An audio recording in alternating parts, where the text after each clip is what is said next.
పేరు? నా పేరు మార్గరేట్ అమ్మ. ఏ ఊరమ్మ? మాది కొత్తపూడి. అమ్మ ఇక్కడ జగన్ గారు వచ్చిన తర్వాత బాగుందా, చంద్రబాబు నాయుడు గారు ఉండేటప్పుడు బాగుందా? మాకు జగన్ గారు వచ్చినాకే బాగుంది. ఎందుకని? ఎందుకనంటే ఆయన 10 సంవత్సరాలు చేశాడు. మాకు అన్నం లేవు, నీళ్లు లేవు, పొలాలు నీళ్లు లేవు, మా పంటలు లేవు. మేము పడిన ఇబ్బందులు చాలా ఇబ్బందులు పడ్డాం. మమ్మల్ని వచ్చి అజగట్లేదు. మీరు ఏం తిన్నారు, ఏం లేదు, మీ బాధలేంటి అన్నా వాళ్ళు లేరు. కానీ మేము అడగకుండా అన్ని ఇచ్చాడు మా జగన్ బాబు. అడగకుండా నన్ను ఇచ్చాడు. మేము 18 ఏళ్ళు ఇమ్మని మేము అడగల, ఆయనే ఇచ్చాడు. మరి మా రుణమాఫీ వేయమని మేము అడగల, అడగకుండా మాకు అన్ని పెట్టాడు. అమ్మ ఇప్పుడు కొల్లు రవీంద్ర గారు ఇక్కడ పేరుని కిట్టు గారు చేశారు, ఎమ్మెల్యేగా నిలబడ్డారు. వీళ్ళిద్దరు ఎవరు మంచి పని చేశారు మీకు? మాకు అదే అండి నాని గారి. ఎందుకని? అంతే. ఇప్పుడు ఆయన చేసే పనులు మాకు ఉపయోగపడి ఉపయోగం పడే పని చెయ్యాలి, కానీ ఉపయోగం లేని పని ఎవరు గెలిస్తే మంచి జరిగిద్ది? ఇప్పుడు మా కిట్టు గారు గెలిస్తే మంచి జరుగుతుంది. ఎందుకనంటే మా జగన్ బాబు ఉంటాడు పైన, చేయవలసినవి మాకు చేస్తాడు. ఆయన పెడితేనే మాకు, ఆయన ఎత్తుకొచ్చి ఈయన మాకు పెడతాడు. అయితే ఇక్కడ టీడీపీ ప్రభుత్వం కూడా హామీలు చాలా ఇచ్చింది. ఇచ్చినా మాకు అంతకన్నా ముందే ఇచ్చారు, మాకు ఏమి ఇవ్వలేదు, పెట్టలేదు. ఈ కాడ ఇస్తారని నమ్మకం లేదు. వస్తే 3 గ్యాస్ బండ్లు, 4 గ్యాస్ బండ్లు ఇచ్చినా మాకు వద్దు. 10 గ్యాస్ బండ్లు. ఎందుకు అంత వ్యతిరేకత? వ్యతిరేకం అంటే ఆయన పెట్టిన మాకు కొట్టకుండా తిట్టకుండా పెట్టాడు మమ్మల్ని నిమిషం. అయితే ఈసారి మీ ఓటు ఎవరికి వేసి మంచి?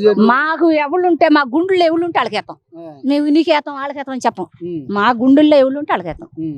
అయితే ఆ గుండెల్లో ఎవరు మంచి చేశారు? ఎవరు మంచి చేశారో మాకు తెలుసు, మా యంత్రాత్మకు తెలుసు, మా పెట్టిన ఆయనకు తెలుసు. ఈసారి ఎవరు వస్తే బాగుంటది అనుకుంటున్నారు మీరు? జగన్ అన్న రావాలని మేము కోరుకుంటున్నాం. చాలా మంది ఉద్యోగాలు లేవు పిల్లలకి, లేదంటే రోడ్లు లేవు, వసతులు లేవు అని చెప్పేసి చంద్రబాబు నాయుడు గారు వస్తే మళ్ళీ మాకు అన్ని కల్పిస్తానని చెప్పి అంటున్నారు చాలా మంది. ఆయన వచ్చినా అంత ఇదేమీ లేదండి, అంత క్రితం లేదు, ఇప్పుడు లేదు. ఇప్పుడు జగనన్న వచ్చినాకే మాకు 4 ఏళ్ళు నోట్లోకి వెళ్తాను. అన్ని పథకాలు ఇచ్చి మేమేదో తెలగలుగుతున్నాం, కథ అప్పు సప్పు లేకుండా బతకగలుగుతున్నాం. మీకేం వచ్చినాయి అమ్మ పథకాలు? రైతు భరోసా, మరి చేయూత, ఆసరా, అన్ని రుణమాఫీ. అమ్మ ఇక్కడ ఏంటంటే పల్లెల్లోకి వచ్చేటప్పటికి జగన్ గారి అదే కార్మికులు అంటే మన కార్యకర్తలు ఉంటారు కదా, కార్యకర్తలు వెనకాతలు తిరిగిన వాళ్ళకి ఇవన్నీ వచ్చినాయి. టీడీపీ ప్రభుత్వం అనేసి ఎవరికి రాలేదు అని చెప్పి చాలా మంది అంటున్నారు. జగనన్న వచ్చినాక ఇవన్నీ ఏదైనా మంచిగానే అభివృద్ధి, రోడ్లు కానీ ఏవైనా సరే. కొల్లు రవీంద్ర గారికి పేరుని కిట్టు గారికి ఎలా ఉంది? ఎవరు వస్తే మంచి జరిగిద్ది, లేకపోతే ఎవరు మంచి చేశారు మీకు? మాకు కిట్టు గారు వస్తేనే మంచి జరుగుద్ది అండి. మా బిడ్డకలాగా గబుక్కుని అడగగలుగుతున్నాం, ఏదైనా అయ్యా అంట నవ్వుతా చేయగలుగుతున్నాడు. ఆయన మనకు అంత ఇదేమీ లేదు.